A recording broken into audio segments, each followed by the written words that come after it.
مولانا طارق جمیل صاحب نے فرمایا ہے سود دینا حرام نہیں ہے، سود لینا حرام ہے۔ مولانا طارق جمیل صاحب نے کچھ دن پہلے فرمایا تھا کہ سود دینا حرام نہیں ہے، لینا حرام ہے۔ اصل میں وہ جو فرمانا چاہ رہے تھے نا، وہ میں آپ کو بتاتا ہوں کیا بتانا چاہ رہے تھے، لوگوں نے غلط سمجھا۔ پھر ان کے بیٹے کا جو بیان آیا تو وہ اس سے بھی زیادہ غلط آ گیا، یعنی انہوں نے تو پھر بھی صحیح فرمایا تھا، بیٹے نے شاید جو بیان دیا تو وہ الٹا کر دیا اس بیان کو جو دینا چاہیے تھا، شاید ان کے بیٹے سے بھی مسٹیک ہوئی ہے۔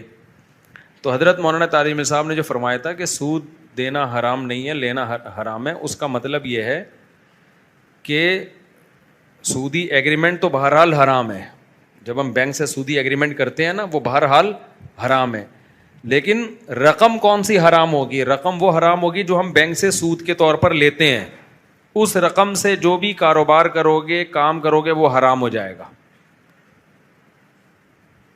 اسی طرح بینک سے آپ نے قرضہ لیا اور اب آپ بینک کو اس قرضے پہ سود دیتے ہو، تو اس سود سے بینک جو بھی کام کرے گا حرام ہوگا، لیکن ہم جو قرضہ لے کے جو بھی کام کریں گے وہ کام حرام نہیں ہوگا، کیونکہ وہ رقم حرام نہیں ہے، عمل حرام ہے۔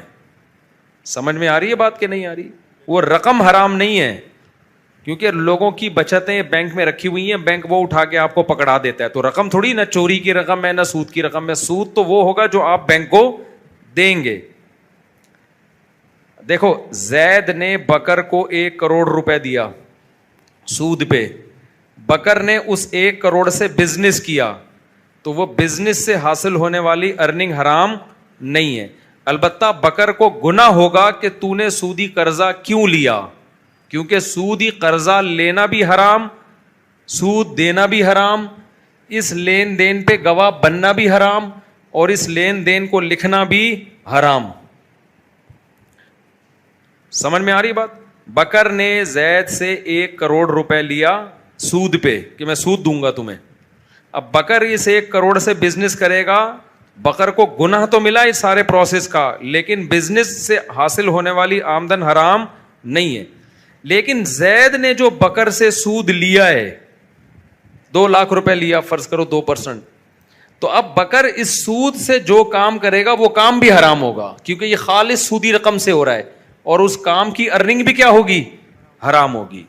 تو یہ مطلب تھا حضرت مولانا طارق جمیل صاحب کا، ان کے بیٹے نے شاید غلطی سے کچھ اور بیان دے دیا ہے۔ نہیں، بینک کا پروفٹ کہاں سے حلال ہو گیا؟ نہیں، حرام ہے بھائی، سودی پروفٹ ہے، اسلامک بینک جائز ہے، وہ سود نہیں ہے۔ تو ان کے بیٹے نے میرا خیال ہے بائی مسٹیک الٹا بیان دے دیا۔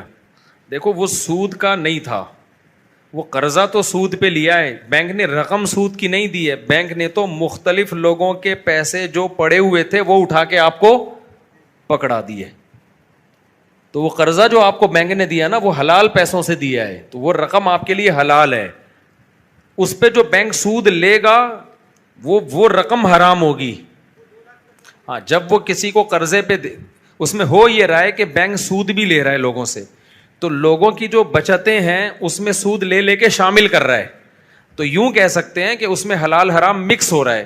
تو شریعت کا حکم یہ ہے کہ جب حلال حرام مکس ہو رہا ہوتا ہے نا، مرج ہو جائے، اب ہمیں نہیں پتا اس میں حلال نوٹ کون سا ہے حرام کون سا ہے، تو غالب کا اعتبار ہوگا، اگر زیادہ حلال ہے تو پھر وہ رقم جب ہم کسی کو دیں گے تو وہ حلال سمجھی جائے گی۔ اس کی ایک مثال دیتا ہوں کہ ایک آدمی کسٹم میں جاب کرتا ہے، تو اب اس کی ایک تنخواہ ہے جو حلال تنخواہ ہے، فار ایگزامپل 1 لاکھ روپے تنخواہ ہے، اوپر کی آمدنی 2 لاکھ ہے، 3 لاکھ اس کے گھر میں آ رہا ہے، اب وہ آپ کی دعوت کرتا ہے تو آپ اس کی دعوت کو نہیں کھا سکتے، کیوں؟ 2 لاکھ میں 1 لاکھ مکس ہو رہا ہے، تو ہم یہی سمجھیں گے حرام پیسوں سے ہی ہمیں کھلا رہا ہے۔ لیکن اگر وہ کہتا ہے بھائی میں اپنی تنخواہ کھانے پینے کے لیے الگ رکھتا ہوں اور اس میں سے تمہیں کھلا رہا ہوں، تو پھر کیا ہے؟ جائز ہے، اس کی زبان کا اعتبار کیا جائے گا۔ لیکن اگر اس کی تنخواہ 2 لاکھ ہے، اوپر کی آمدن 1 لاکھ ہے، دونوں کو مکس کرتا ہے، پھر ہمیں چائے پلاتا ہے، تو پھر شریعت کہتی ہے کہ غالب کا اعتبار ہوگا، ہم یہی سمجھیں گے ہمیں حلال سے، پھر اس کے بیان کی ضرورت نہیں ہے، پھر ہم یہی سمجھیں گے حلال سے کھلا رہے ہیں ہم۔ سمجھتے ہیں کہ نہیں سمجھتے؟ تو بینک سے سودی قرضہ لینا بہر صورت حرام ہے، لیکن وہ قرضہ لے کے جو کمپنیاں کھلتی ہیں، جو بزنس ہوتا ہے، اس کی ارننگ حرام نہیں ہوتی۔ لیکن جو سود لے گا پروفٹ کے طور پہ, اس رقم سے جو بزنس کیا جائے گا وہ بزنس ہی ٹوٹل حرام ہوگا. تو حضرت کا مطلب یہ تھا, تو ان کے بیٹے نے الٹا بیان غلطی سے دے دیا, جیسے وہ بھائی کے بارے میں بیان دے دیا تھا کہ خودکشی کی ہے, پھر وہ اس کو بیٹھ کے سمجھاتے رہے. تو بعض دفعہ ایسے چوکے چھکے انسان سے لگ جاتے ہیں.